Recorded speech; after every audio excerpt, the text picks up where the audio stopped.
Every individual must learn what it means to be human, and this understanding begins developing in early childhood. What matters most for our youngest children is how we are with them, how we show up with them, and let them know what kindness, empathy, and respect look like. They're following us, they're leaders. Welcome to the Leading for Children podcast. We're excited you're here with us today as we explore number 7 of the simple rules to create thriving communities for children, organized. I'm Judy Jablon, founder and executive director of Leading for Children. Joining me today are members of our team. So let's introduce them and then we'll get started. Serene, would you say hi? Hello, everyone. So I'm Serene Stevens, and I am a program leader with Leading for Children. I'm also a mom and a wife, and looking forward to this conversation. So Shannon, may I pass it to you? Yes, thank you, Serene. I'm Shannon Newman. I'm the Senior Program Manager at Leading for Children. And I too, Serene, am a mom and a wife, and I am also a grandmother. And excited to be here and excited to be on the grandmother journey. And I will pass to Nichole. Thank you, Shannon. Hello, everyone. My name is Nichole Parks. I am the Deputy Executive Director at Leading for Children. I am a mom, wife, grandmother, and aunt to many, and I'm excited about today's conversation. Nichole, would you get us started? Of course, I'd love to, Judy.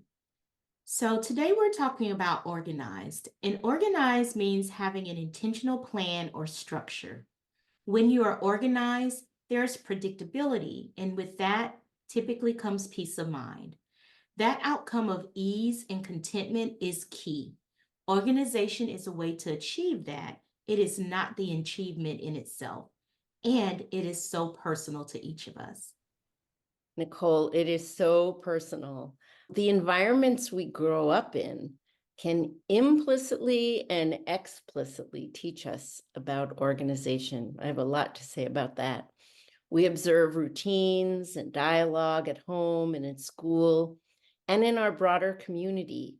And we learn what it means to be organized, what organized looks like, how it's valued, and the impact organization has on us.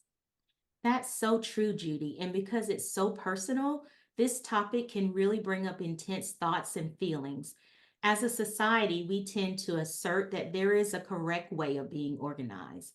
We often compare ourselves to others and experience distress when we feel we're just not living up to it.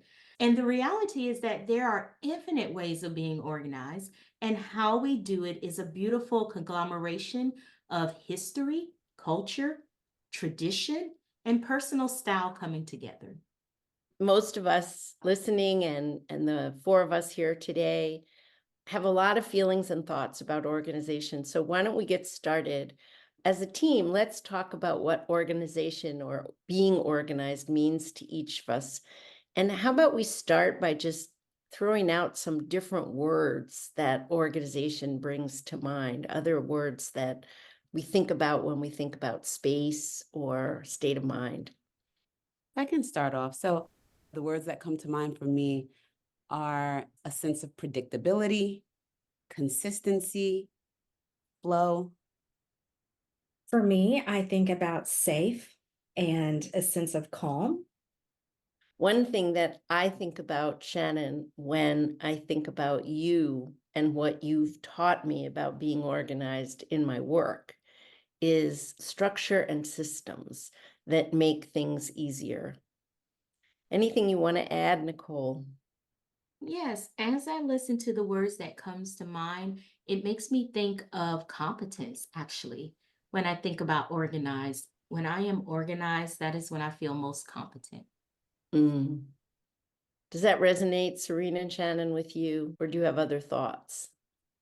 It does resonate with me. I'm thinking about how whenever we're in an organized environment, it is a bit simpler to be self-regulated. And whenever we are able to have that regulation, how we can be our better selves and also feel like we are able to be our calm selves and be in that experience in that moment. For me, in a space when it feels organized, I can think. And space to think is so valuable.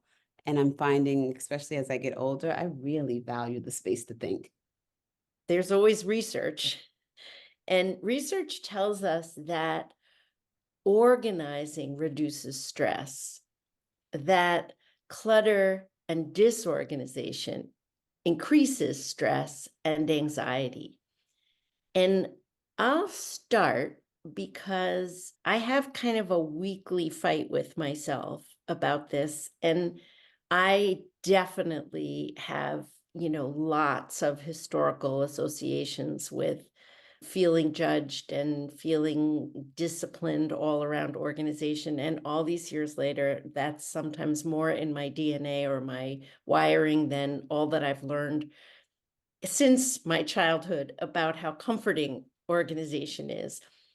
I noticed that when my physical space, whether it's the kitchen or my office or my garage, whatever it is, when I sense that things are like out of order or chaotic, it's so stressful to me even to walk through it. And then I also have this fight with myself about not tidying it up.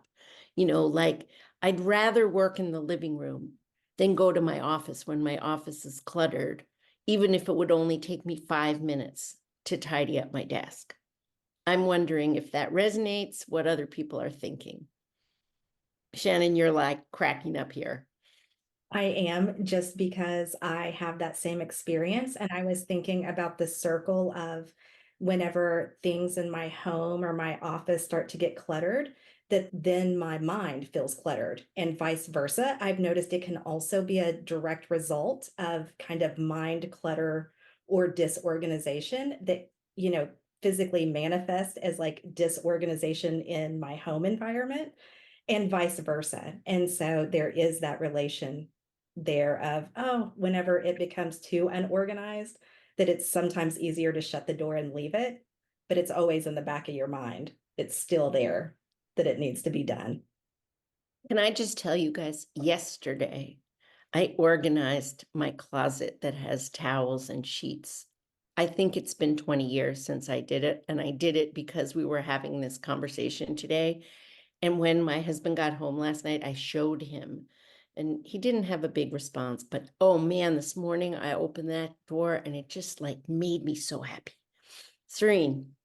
Yeah, I'm thinking about, so Shannon, when you said a cluttered like mind, so when I think of organized, I also think of boxes, folders, and notebooks. Like I think in boxes, folders, and notebooks. And I think that, you know, I've tried to create boxes and folders in my own mind. And I'm much better off doing it in my physical space than I am doing it in my mind. And it's for that exact reason, to like put information in so that there's spaces to hold things in. And so that's what comes to mind for me when I think about an organized mind, boxes and folders. What about in the kitchen? I'm going to be a little bit presumptuous to assume that all four of us do something in the kitchen at some point. I don't know about you. I find that my kitchen makes sense to me. And when I go to somebody else's house, I often feel like I don't understand their kitchen. And obviously it makes sense to them. And that, as I was preparing for this conversation, I thought about this idea that each of us also has our own sense of what organization works for us. Can we talk a little bit about that? Yeah, I can start us with that because for me, it was a big aha and a process of self-discovery. So I love organizations. However, there are some characteristic traits that I have that really makes organization more challenging for me. I have to be really intentional about it. And so I had in my mindset this real structured way of organizing things, even when it came to my kitchen. And one of the greatest gifts that I had was I had a friend who knew me well enough to say, I see your goal is to be organized, and I also see you trying to be organized the way that everybody else is organized. And she said, what would happen if you just put things where you want them to be, if you had a system that works for you? And so that was probably the most liberating thing in the world. And so that's what I did. And if you come to my home, I kind of laugh when you talked about the kitchen, Judy, because if you look for my knives are actually in a cabinet. Mhm. And that makes sense for nobody when they come to my home. And it makes perfect sense for me, A, because I've always had young children in my home, and it makes sense to keep them out of harm's way, but also because of my height.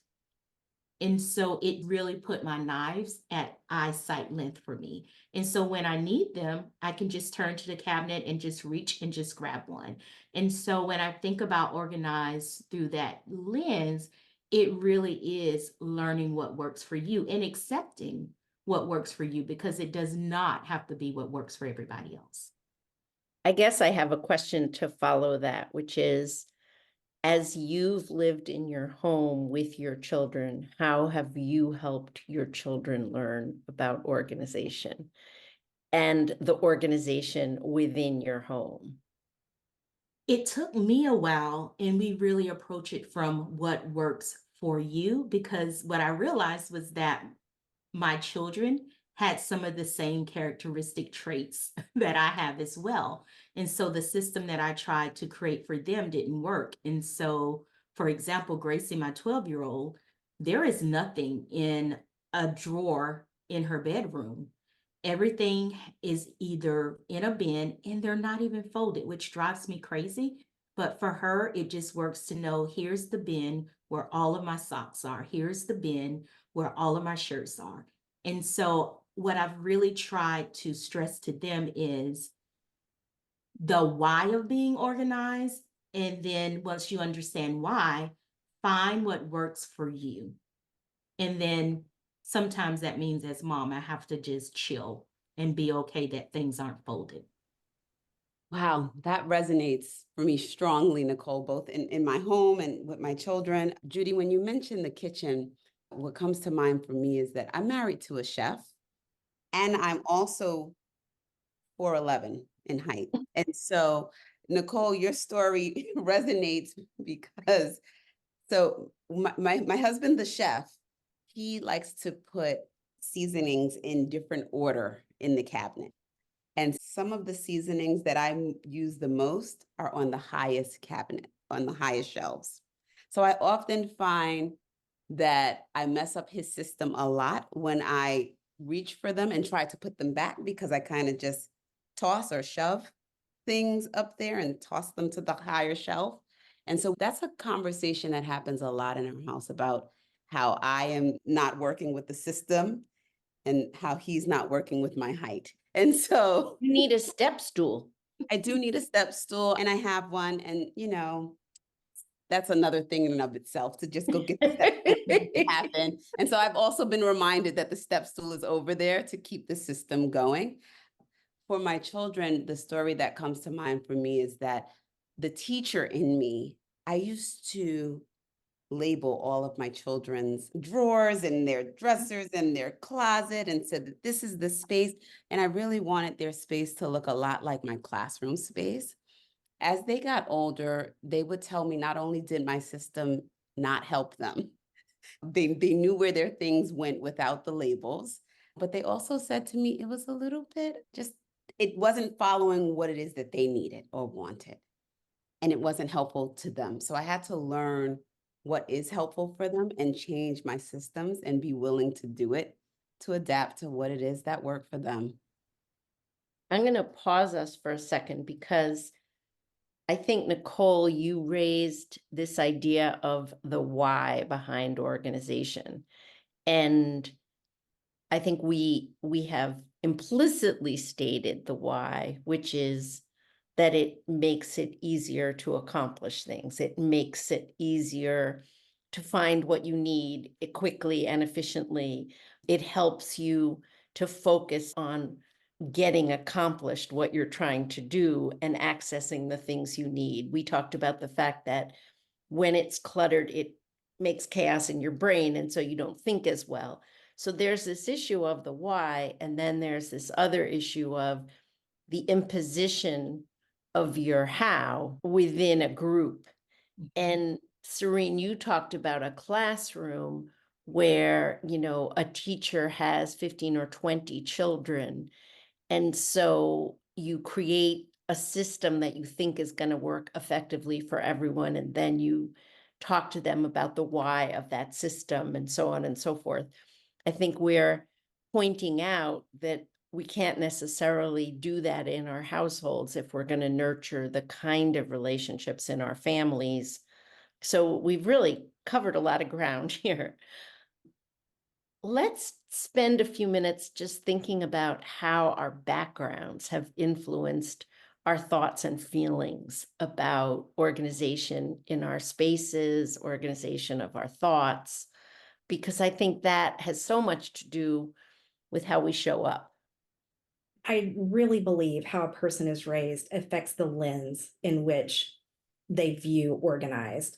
My mother always had very strict rules about, what meant an organized environment, how it looked, how you got there, and all of the expectations around that. But many of her habits remained with me, throughout my childhood into, teenagehood and then, young adults. And I realized that a lot of those expectations were actually really good concrete habits, but I didn't necessarily want to use them in that same way.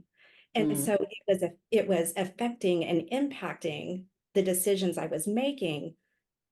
And some of it was really good habits, but I didn't necessarily like the way it was impacting. And so you have to, I think, sometimes take into perspective, that's my background. And it's like, it's impacting me, but how can I adjust that to fit the needs of the relationships I'm in now?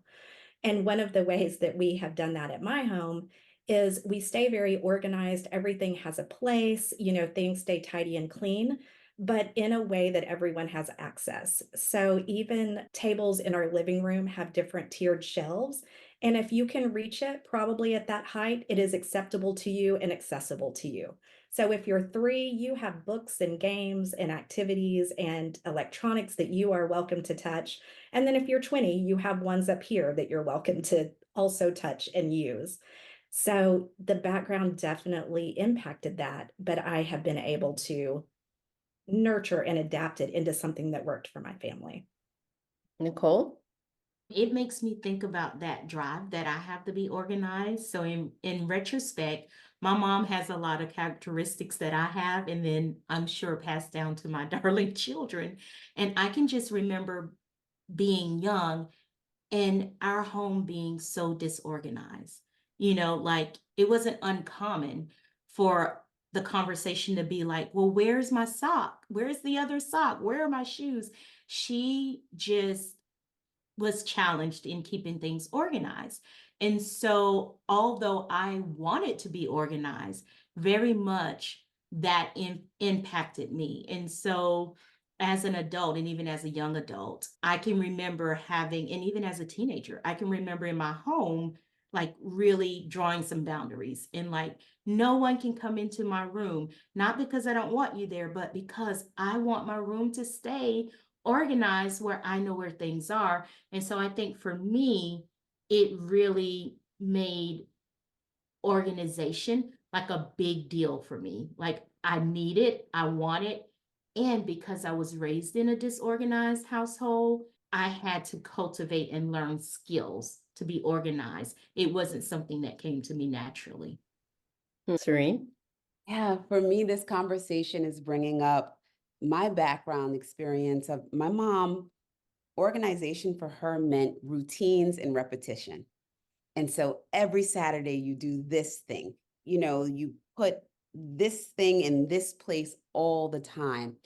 And what that translated to for me is this need to, as I grew up, stay routined and stay consistent and continue to do the same thing over and over, even when it stops serving me. Mhm. So what I had to learn And I think this is my my liberation, you know, and it was a cause for tension between my mother and myself as I became older and had my children. This idea of, if a system no longer works, let it go, right? And if a routine no longer serves this purpose that it originally did, let it go. And so in my home, we have a rule of thumb that if it's not working, stop doing it. Or if it doesn't serve a purpose, drop it. And that can be tricky with a family of five. It's five of us in this house, my three children, my husband, and myself. And so there are moments when we are all transitioning into a new system because an old system or routine is no longer working us. And you can actually see it when people are needing to transition their systems. And it's a moment of chaos, I guess, as you're transitioning into something new that will help you to be organized in the way that you need it now. Before I share my background and how it influenced me, I think, Serene, I want to highlight something that you said, and it links to Nichole talking about the why of organization. I think you just described something very beautiful about your family, and that is the explicitness with which the family communicates about this, and that everybody's respected as having a voice in how does the system work. And Shannon, in your story, you also talked less about an explicit system, but more of an implicit system that's respectful of everyone by the reference you made to height. And that's my prelude to kind of my growing up. This might come as a surprise to all of you, but both my parents were in the military. And so we grew up saluting in our house, and both of my parents had extremely strict rules that were not always the same. But in terms of order and organization and how things were supposed to be done and where things were supposed to be put and all of that, I mean, there were signs in the house and in the bathroom and labels on how to close the toothpaste. And, it was ugly for me growing up, and I needed to rebel against it so much. And Serene, when you said, when it stopped serving you, I remember this time in my 20s of sort of saying, wait, this rebellion I have about order isn't serving me anymore. And that was a really amazing discovery that, I didn't have to reject things because it was not coming from the outside, it was coming from the inside. So I guess one major, major takeaway for me in this conversation is conversation about it and the importance of it being not something that is just assumed, but that's something that is a source of conversation. So I think we've all kind of agreed that our backgrounds affect us. What about conforming? Have you ever felt pressure to conform to a particular way of maintaining a sense of order? I guess my story as a child, I certainly felt like I didn't have a choice. But what about later in your experience? Judy, I was a young mom. I was a teen parent. And as a young parent, I just remember so many times there being an expectation and a judgment around how I should be organized, regardless of if what was happening was technically organized and fit into an organized description or definition, but because I wasn't necessarily doing it the way someone else thought it should be done, then the judgment was still there. And that was very confusing as a young mom going, but I don't need a planner to write the doctor's appointment down in. I remembered it just fine. I have a different system that I use. And it just felt so overwhelming for that judgment to be there, even though by all rights, I was being successful. And that was so confusing. And I still catch myself sometimes going, wait, Just because someone else doesn't do it that way doesn't mean I can't do it this way. For me, the word balance comes to mind.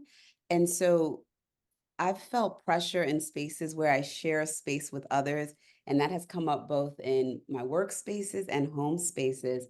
And there's always this wanting to be organized enough for myself to be able to function and do whatever it is that needs to be done, and also still keep up with what is needed from the group. And so this idea of pressure has come maybe in a workspace where there's a new system or a new idea or something new to take on. And immediately, and this is going back to boxes and folders, immediately my mind goes, okay, I need a new folder. I need a new notebook to organize my thoughts about this new thing. And this pressure to also keep up with whatever else is going on, in a workspace. If my order of notebooks and stuff doesn't come fast enough, like, can I keep up and do what needs to be done? And so this balance that needs to be struck in spaces, sharing with others. Fantastic. We know that the reason we have the simple rules is because they're rooted in research and they help us to show up as better humans for each other, for ourselves, and obviously for children. The research is kind of hands down about how organized environments make us more productive. They increase our sense of agency, our feelings that we're in control of what's around us. And when we feel in control, our self-esteem is better. And I think our stories throughout this conversation have definitely affirmed that. And then when the routines and rules and procedures and organizations are shared and explicit, it's easier for us to get stuff done, to relate to one another, to have better relationships. And again, I think that came through in a lot of our stories. I mean, in this day and age, I don't know about all of you, I feel like balancing my emotions, making sure I'm steady is so important. And when I'm in an organized space, the research tells me my anxiety is less. It's easier to relax. And organized spaces help us to collaborate.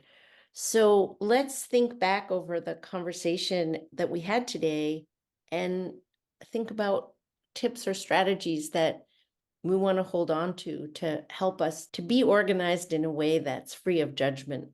Anybody want to share a tip that you heard or that you offered? A tip I heard was when you, Serene, said if a routine no longer works for you or a system, get rid of it. And I heard that loud and clear. And I thought that is such a wonderful tip for thinking about how our organization serves us. Thanks for that, Nichole. And I think for me, to add to that, it's that idea of balance and that reminder. I think you said it, Nichole, that organizing or organization is to make things easier. And so if we're becoming tripped up in trying to keep a certain thing going and finding that we are tense or having feelings of being intense or intense feelings, that maybe it's time to look at that system and maybe it's not serving. And so that balance and in that can let it go. Judy, earlier in the conversation, you mentioned just taking a few minutes to accomplish a task, I think, in your home office that helped you feel more organized. And I just want to take that away. Take a few minutes. You don't have to carve out 2 hours. It doesn't have to be perfect or monumental, but just 5-10 minutes could help you feel grounded and organized in your space. I can tell you, Shannon, that yesterday when I took the 20 minutes to do the linen closet, my husband is someone who has a label maker. I couldn't find the label maker, and that was starting to sabotage my success. And so I put pieces of Scotch tape and wrote on the Scotch tape where the things are. And that also was important to me, that it doesn't have to be perfect. And I think I often have this vision of organization as something that's not achievable. And I think that goes back for me to judgment. And then the last tip that I think I really want to hold on to is remembering the why of it, that it isn't about achieving organization just because. It's asking myself, why do I need to organize it? In the case of my linen closet, it was because I couldn't find the flat sheet to put on the bed, and I couldn't believe I didn't have another clean flat sheet. Any other tips or thoughts or closing ideas that anyone would like to offer? I think, Shannon, your idea, you didn't explicitly say it, this idea of finding a system that works for everybody versus multiple individual systems. So, in the example of your coffee table in your home, that's one system, but it works for everybody in the home. And so, that is a tip I want to hold on to for myself is think about a system that works for everybody. That's great. So in our book, The 11 Simple Rules, we say that organized emotional and physical environments make learning, relationships, and communication easier. They're critical for adults and children alike. Organization invites our subconscious to be at ease. And when we know where things are and what we can expect, we can focus on what we want to accomplish, whether we're 4 or 40. At Leading for Children, our approach to building strong communities for us and for children starts with each one of us. Thank you so much, Nichole, Serene, and Shannon, for a fantastic conversation. Thanks to our community for joining the conversation today about organized emotional and physical environments, another of our 11 simple rules for thriving communities. Please check out our book about the 11 Simple Rules. You can find it in the library on our website, www.leadingforchildren.org. And please stay in the loop with what LFC is up to by subscribing to our newsletter via our website. Nichole, Serene, and Shannon, can I invite each of you to thank one another and thank our listeners? Thank you all. It was a pleasure being a part of this conversation. Thank you. It's been a wonderful conversation. Thanks, everyone. I've really enjoyed this, and I'm looking forward to the next one.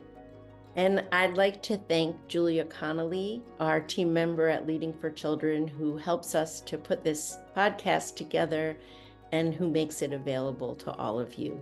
Have a great week.